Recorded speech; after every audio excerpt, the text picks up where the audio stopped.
कल संसद के पटल पर प्रियंका गांधी खूब गरजी। सत्ता में बैठे जितने भी राजनीतिक कलाकार हैं उन कलाकारों को चुन चुनकर प्रियंका गांधी ने धोया है और इस कदर की इज्जत उतारी है कि सत्ता पक्ष में बैठे हुए जो लोग हैं वो अब इस बात की उम्मीद लगा रहे होंगे कि अब अगली बार प्रियंका गांधी को बोलने का मौका ही नहीं मिले।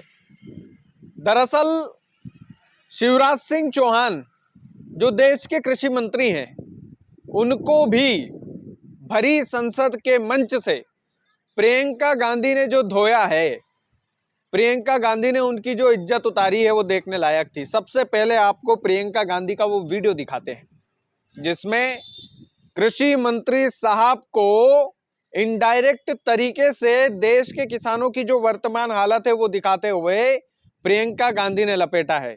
सबसे पहले आप उस वीडियो को देखिए, उसके बाद आपसे चर्चा करेंगे कि प्रियंका गांधी की जो ये बातें हैं खास करके देश के किसानों को लेकर, क्या शिवराज सिंह चौहान की जिम्मेदारी नहीं बनती है कि वो प्रियंका की इन बातों पर अमल करके देश के किसानों की जो असल हालत है उस असल हालत को सुधारने में काम करें। मोदी भक्ति यदि पूरी हो चुकी हो शिवराज सिंह चौहान साहब की तो थोड़ा सा आपको जो पद मिला है उसका सदुपयोग कर लीजिए।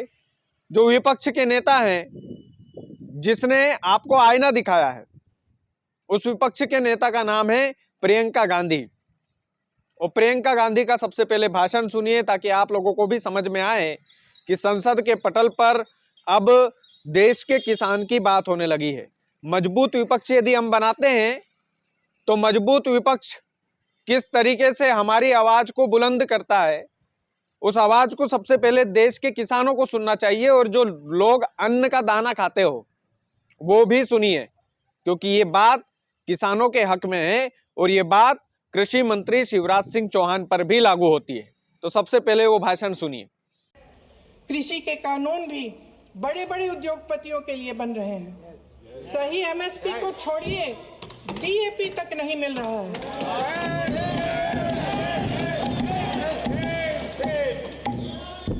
वायनाड से लेकर ललितपुर तक इस देश का किसान रो रहा है।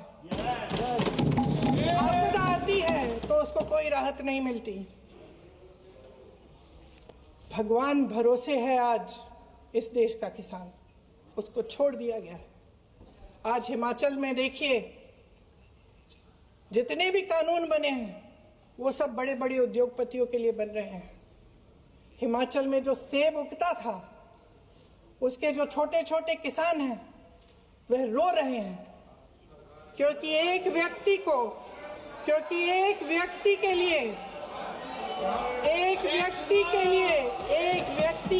सब कुछ बदला जा रहा है। अध्यक्ष महोदय जी, अडानी जी को सारे कोल्ड स्टोरेज प्रदेश की सरकार ने नहीं दिए। अडानी जी को सारे कोल्ड स्टोरेज आपकी सरकार ने दिए हैं। देश देख रहा है कि एक व्यक्ति को बचाने के लिए 142 करोड़ देश की जनता को नकारा जा रहा है। तो देखा आपने कृषि मंत्री शिवराज सिंह चौहान को इनडायरेक्ट तरीके से प्रियंका गांधी ने क्या खूब लपेटा है। कहा है कि देश के जो किसान हैं उनको एमएसपी की तो दूर की बात है, आप डीएपी तक नहीं दे पा रहे हैं। खाद के लिए तरसता है देश का किसान। अरे फसलें जब बर्बाद हो जाती है, फसलें जब पूरी तरह से नष्ट हो जाती है तो अपने ही बीमे के लिए तरसता है देश का किसान। अरे एक व्यक्ति को लाभ दिलाने के लिए आप देश के किसानों की बलि चढ़ा रहे हैं। आप देश के किसानों, जो छोटे छोटे वर्ग के किसान होते हैं, अलग अलग राज्यों में, हिमाचल में सेब की खेती होती है, मध्य प्रदेश में सोयाबीन की होती है, पंजाब में गेहूं की ज्यादा होती है। अलग अलग राज्यों में जो आपने कोल्ड स्टोरेज बनाए हैं वो एक व्यक्ति के हाथ में काहे दिए हैं साहब? क्यों दिए हैं? ताकि फसलों का भाव कौन तय करे? फसलों का भाव तय करे उद्योगपति। क्या किसानों को इतना अधिकार नहीं है कि अपनी उगाई हुई फसलों का जो भाव है वो खुद तय कर सके? क्या आप ऐसी कोई योजना नहीं ला सकते? क्या आप ऐसा कोई कानून पास नहीं कर सकते जिसमें देश का किसान अपनी फसलों का रेट तय कर दे? क्योंकि किसान जब खेत में फसल उगाता है तो उसे पता होता है कि उसकी कितनी लागत लगी है, कितना पैसा लगा है, कितने रुपए की वो दवाई लेकर आया, कितने रुपए का वो खाद लेकर आया, कितने रुपए के उसने मजदूर लगाए या खुद मजदूरी की, कितने रुपए ट्रैक्टर वाले के देने हैं, कितने रुपए जो है वो बीज वाले के देने हैं। ये आप किसी उद्योगपति को कैसे ये सब जिम्मा दे सकते हैं? जब कोल्ड स्टोरेज जो है उसमें फसल स्टोर की जाती है जो जल्दी खराब हो जाती है। कोल्ड स्टोरेज यदि आपने एक व्यक्ति के हवाले कर दिए सर, तो फिर तो देश के किसानों का तो कल्याण हो गया। वो व्यक्ति तय करेगा कि जब फसल का स्टॉक रोक लेगा तो फसल के दाम बढ़ेंगे, और जब वहां से सप्लाई होगा तो फसल के दाम घट जाएंगे। तो ये तय कौन करेगा? देश के किसान को अधिकार होना चाहिए फसल के भाव तय करने का, कि किसी उद्योगपति को होना चाहिए? और किसी एक व्यक्ति के हवाले वतन साथियों, शिवराज सिंह चौहान साहब, अब आप ही आपके प्रधानमंत्री नरेंद्र मोदी जी को थोड़ी सी सद्बुद्धि दे दीजिएगा, थोड़ा सा जिम्मा आप आपकी कुर्सी का संभालिएगा, थोड़ी सी जिम्मेदारी आप आपकी कुर्सी की भी लीजिएगा, और देश के किसानों का थोड़ा सा भला कर दीजिएगा सर, क्योंकि कलम अब आपके हाथ में है। देश का किसान आपसे उम्मीद लगाकर बैठा है। आप तो खुद स्वयं किसान पुत्र हैं, किसान के बेटे हैं। आपके पापा जी ने, आपकी मम्मी जी ने, आपके बड़े बुजुर्गों ने कितनी कितनी परेशानियां झेली है, आपको तो अच्छे से पता है। आप उन परेशानियों से भली भांति वाकिफ है। उसके बाद भी, और आपको भगवान ने इतनी बड़ी कुर्सी दी है, कृषि मंत्रालय आपके हाथ में है, पूरे देश के किसान आपकी तरफ देख रहे होते हैं, पूरे देश के किसान इस उम्मीद से देख रहे होते हैं कि हमारे लिए कुछ भलाई का काम होगा। लेकिन यकीन मानिए, क्या वाकई में वो भलाई का काम होगा? क्या वाकई में जो देश का किसान है वो शिवराज सिंह चौहान से ये उम्मीद लगा सकता है कि उसकी जो फसल है, उसका जो भाव है, वो खुद तय करेगा आने वाले समय में? और वो तय कैसे कर सकता है?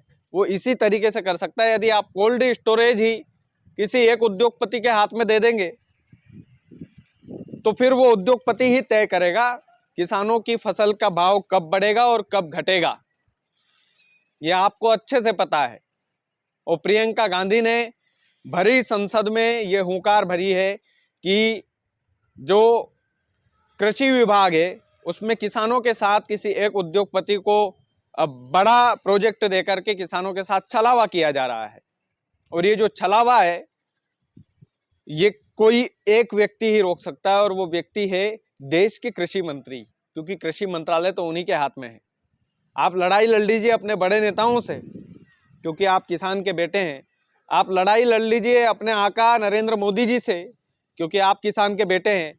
आप लड़ाई लड़ लीजिए उन किसान भाइयों बहनों के लिए, क्योंकि आपके हाथ में वो बटन है जिससे किसानों का भला हो सकता है। और हमें उम्मीद है कि आप वो लड़ाई लड़ेंगे। हमें पूरी उम्मीद है कि आप उस लड़ाई को लड़कर के जीतेंगे भी। लेकिन प्रियंका गांधी ने जो आवाज उठाई है, उस बात का बुरा मत मानिएगा कृषि मंत्री जी, क्योंकि विपक्ष में ऐसे विरले ही नेता होते हैं जो आईना दिखाने का काम करते हैं। जब आप विपक्ष में थे तो आपकी पार्टी में अटल बिहारी वाजपेयी थे, जो विपक्ष को आईना दिखाते थे, कांग्रेस को आईना दिखाते थे। लेकिन कांग्रेस उस बात का बुरा नहीं मानती थी, कांग्रेस उस बात को अमल में लाती थी, और जो अटल बिहारी वाजपेयी बोलते थे उस बात पर गौर करती थी। उम्मीद है आप भी गौर करेंगे प्रियंका गांधी की बात पर, क्योंकि मुद्दा तो सॉलिड उठाया है, इसमें कोई दो राय वाली बात नहीं है। बाकी आप वीडियो को ज़्यादा से ज़्यादा शेयर कीजिएगा। चैनल यदि आपने सब्सक्राइब नहीं किया है तो प्लीज़ कर लीजिएगा। बहुत बहुत धन्यवाद।